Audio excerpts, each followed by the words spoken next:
Katwa passenger train signal rail স্টেশনে 2 নম্বর প্ল্যাটফর্মে প্রবেশ করছে।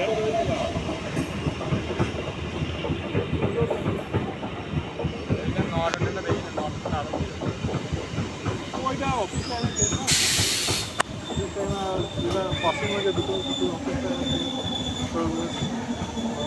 সকালে বেশি আছে, সকালে একটা সকালটা হচ্ছে দরকার, কেননা ওই দিকে রামপুরহাটের ট্রেনটা পেয়ে যাবে এবং হাওড়া যাওয়ার ট্রেনটা পেয়েছে 3টা থেকে। না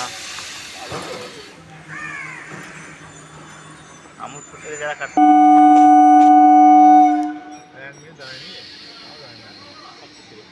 তাও তো এগুলো ভালো রে, কলকাতা এগুলো 30 সেকেন্ড ঝুলতে ঝুলতে যায় তো। ট্রেনের খালাসি এটা খালাসি এটা। মহিলা না ওরা এইখান থেকে চালা যাবে তাই লাই না চালায় গার্ড